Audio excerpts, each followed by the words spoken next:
मा सुबिदाफोर आरो मा प्रग्राम लाजेनो बेखौ जेनेखालि गिबियावनो जोंनि बे निजोरा इको टुरिजमनिफ्राय निउज पर्टेल नोंथांमोनखौ बरायग्रोनाय थाबाय आरो लोगोसे लावखार ओंखाम जानो मोजां मोनग्रा रायजो राजा जोंनि हालामनि साफ्रोमनिसिमबो जोंनि बे निजोरा इको टुरिजम एन्ड पिकनिक स्पटनिफ्राय गाहाम हामलायनायखौ जासिहरबाय एडभान्स हैप्पी निउ इयार। लोगोसे दिनैनि बे मिडियानि गेजेरजों बेखौनो फोरमायनो सानदों देग्लाय 2022 या सोलिगासिनो दं। दा 2022 नि डिसेम्बर दान 17 तारिखनिफ्राय जोङो अपेनिंखौ खालामनाय जागोन। बेनिफ्राय जोङो बे 17 तारिखआवहाय अपेनिं प्रग्रामावहाय जोङो माखासे इभेन्ट्सफोर लानाय जादों जेरै कालचारेल नाइट। बेयाव जोङो माखासे जोंनि ओनसोलनि रोजाबगिरि मेथाइ खनग्रा सिंगार बिथांमोनखौ जों लिंहरदों जेरै नयन बरगयारी आरो लोगोसे इलिसा बर' बिथांमोनखौ जोङो लिंहरदों आरो लोगोसे जोंनि ओनसोलनि माखासे लकेल गायकफोर दङ बिथांमोनखौबो जोङो इनभाइट खालामगोन। दा बेनिखायनो आं खावलायनो लुबैदों साफ्रोमखौबो बे अपेनिं प्रग्रामावहाय जों बेयाव बाहागो लाफैनानै बयबो इन्जय खालामफैनो हागोन बेखौ आङो नोंथांमोननिसिम आङो खावलायहरनाय थाबाय आरो नोंथांमोननि पिकनिक स्पटआव नायनो थाखाय इन्जय खालामनो थाखाय माबायदि सुबिदा आरो माबायदि नायथाव जायगाफोर दं? जोंना बे निजोरा इको टुरिजमा मोनसे बेयाव माखासे भिउसफोर दं जायगाफोर दं जेरै हमना लादो बैग्रि बागान दंबाव लोगोसे बे साखाथियावनो जोंहा निज्रा दै दं। लोगोसे आरोबाव जोङो थांनाय बोसोरनि बायदि जेबायदि जोंहा थांनाय बोसोराव हर्स राइडिं गराय गाखोनाय दंमोन बेनिफ्राय आरो बिदिनो गथ'फोरखौ बाव पिकनिक जाफैनायावहाय एसे इन्जय खालामहोनाय माखासे जों गाखोग्राफोर बिदिनो माखासे एन्टारटेनमेन्टनि थाखाय मोजां मोजां जोङो जेबायदि बेबस्था खालामदों जेबायदि थांनाय बोसोरावहाय देग्लायबो जोङो सेम बेखौनो खालामगोन। आरो लोगोसेनो देग्लायनि बे पिकनिक स्पटआव लावखार ओंखाम जाफैग्राफोरनि थाखाय जों माखासे नेम निथिखौ जों बानायनानै होदों जेरै सरकारा दा माखासे SOP फोसावगासिनो दङ जेरै बेलासिनि 4टायाव जों क्ल'ज खालामगोन बेनिफ्राय आरो 8टायावनो जों हाबनो होगोन आरो लावखार ओंखाम जाफैग्राफोरखौ ओमफ्राय बेनिफ्राय 4टायावनो जोङो बिथांमोनखौ जोङो बेनिफ्राय बिदाय लाहोगोन आरो बेखिनिखौनो आं खावलायनो लुबैदों नोंथांमोनखौ। फरायसाफोरा जौ लोंफैयो मानसिफ्रा जौ लोंफैयो बेनि सायाव नोंथांमोना माबायदि नोजोर होगोन जिहेथु गोबां संगठनफ्रा बेनि माने जौ लोंफैनाय रंजाफैनाय बेजों बिराद खहा जागासिनो दं नोंथांमोना माबायदि नोजोर होगोन? नैबे जोंनि लाइमोनफोरनि बेलायाव जों बेखौनो बुंगोन जे जोङो देग्लाय जे माखासे जोंहा दखानफोरबो थागोन जानाय लोंनाय सुबिदा नांगौ हिसाबै बेयाव जोङो एलकहलखौ जोङो स्ट्रिक्टलि जोङो बेखौ एक्सन लानाय जागोन फानोबा आरो लोंनाय जानायनि बेलायावबो जोंहा दा लाइमोनफ्रा जोंनि ओनसोलावहाय बारानिफ्राय बारा जागासिनो दङ जों बेखौबो मेनटेन खालामनायनि जोङो माबाखौ जों राहा लामाखौ लागोन आरो जेरै उन्दै गथ'फोरनो जोङो जौ लोंहोनाय जानाय नङा। दा बेखिनिखौ जोङो स्ट्रिक्टलि माबाखौ लानाय जागोन एक्सनखौ। जोंनि चिरां जिल्लायावल' माखासे पिकनिक स्पटफोरखौहाय माने 10 दिननि थाखायल' खुलिहोगोन होननानै बुंदों नाथाय बुंनो थाङोब्ला बिटिआर ओनसोलावहाय गुबुन गुबुन जिल्लाफ्रावथ' पिकनिक स्पटफ्रा सोलिगासिनो दं। दा बे बेलायावहाय आं बेखौनो बुंगोन जे पिकनिक स्पटखौ 10 दिननिल' थाखाय जे खुलिहोनाय बियो सम्भब नङा बियो जाथावा आरो जोङो नैबे गुबुनफ्रा जेरैबायदि सोलिगोन जोंबो बेजों थांफानानै बा बिसोरखौ फल' खालामनाय जोंबो खुलिफागोन आरो बा जोंबो खालामगोन आरो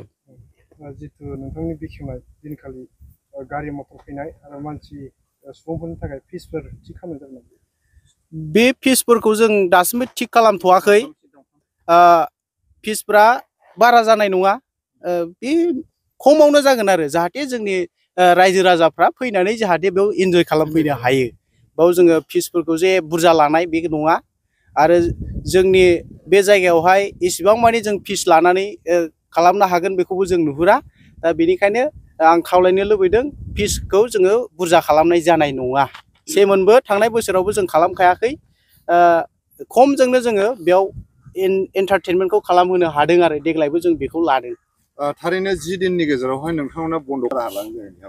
बेखौ जोङो बेखौ सिन्था खालामलायनायनि गेजेरजों माबा मोनसे राहा लाजागोन जिहेतु बे मोनसे पिकनिक स्पटखौ जोङो खालामनांगौबा स्टार्ट खालामनांगौबा गोबां रां खरसा जायो दा बेनिबो माखासे खोथा थायो नङा होमबा दा ओंखायनो जोङो बेखौ सावरायलायनायनि गेजेरजों हयथ' जोंनि बे एडमिनिस्ट्रेसना जेनेबा चिराङाव जोंहा डिसि सारमोन दं बा एसपि सार दं आरो गोबां संगठनफोर दं बिसोरजों रायलायनायनि गेजेरजों हयथ' जोंनि बे एडमिनिस्ट्रेसनाबो माबा मोनसे खालामना होगोन आरो बेखौ जों बेखौ मिजिंथिदों मोनसे सोंथि बेवहाय जायफ्रा गला दखान होयो बिथांमोना दानिफ्रायनो नोंथांमोनजों जगाजग खालामनो हासिगोन नामा दखानखौ जों दासिमबो फिक्स खालामथ'वाखै जों सावरायग्रोनो नागिरबावदों दखाननि सोमोन्दै माबायदि खालामोबा जोङो दानि गोदान सरकारा फोसावनाय SOP जों जोङो खाब जानो हागोन जों बेखौ नोजोर होनानैसो जों दखानखौ बानायहोगोन आरो जानला मोनला बुरला जारला जों खालामहोनाय नङा मानो होनबा स्टेन्डार्डबो जानांगौ नायथावबो जानांगौ आरो जाहाथे बुरला जारला जाया बायदिसिना घटनाफोर जाया जों बेखौ मोनफ्रोमबो बिथिंखौ जोङो सिन्था खालामनायनि गेजेरजोंसो जोङो दखानखौ थि खालामगोन आरो गंबेसे होनाय जायो बा मालानिफ्राय स्टार्ट खालामगोन दखान लुनायफ्रा जों बेखौ दासिमबो थि खालामाखै बेखौ साननैसोनि उनावहाय जों बेखौ थि खालामसिगोन आरो बेखिनियानो नमस्कार पिकनिक खোৱা মানুহসকল আৰু মিউজিক সিস্টেম ইণ্টাৰেষ্ট কৰা মানুহসকলৰ লগতে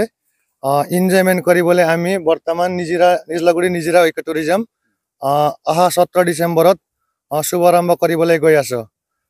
লগতে আমাৰ মিডিয়া বৰ্গৰ পৰা আপোনালোকক মই ইনফৰমেশ্যন দিছোঁ সকলোৱে আহিব আমাৰ অপেনিঙত 10টা বজাত আমি অপেনিং লোৱা হৈছে লগতে মিউজিকেল নাইট থাকিব মিউজিকেল নাইটত আমাৰ ছিংগাৰবিলাক নয়ন আৰু লগতে এলিছা আৰু আমাৰ ওচৰতে জম্বো বেণ্ডৰ মেম্বাৰ্ছ থাকিব আপোনালোকে মই এই মিডিয়া থ্ৰুদি সকলোকে মই মাতিছোঁ তাতে পিকনিক স্পটত এইটো বছৰত আপোনালোকে যে খুলিবলৈ ৰেডি কৰি আছে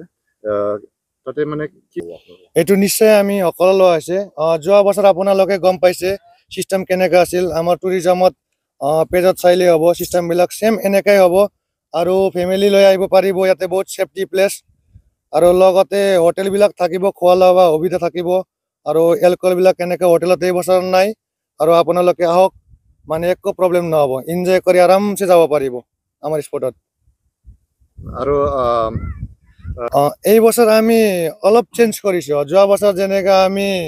পুৱাতে কৰিছিলোঁ মৰ্ণিং 7টা এই বছৰ আমি মৰ্ণিং 8টা ষ্টাৰ্টিং আৰু সন্ধিয়া 4 বজালৈকে আমি বন্ধ কৰিম এইটো আমি ডিচিশ্যন লৈছোঁ আৰু আমি সেইদিনা মিটিং কৰি কিনে এই বছৰ বহুত চিষ্টেমবিলাক চেঞ্জ যেনেবা আমাৰ ডিচি ছাৰে মৰ্মে যেনেকৈ ইনফৰমেশ্যন ইনষ্ট্ৰাকশ্যন দিছে এই মৰ্মে আমি কৰি যাম স্পটটো পিকনিক স্পটত আহিব লাগিলে ৰাস্তা কোনফালে পৰা কোনফালে সোমাব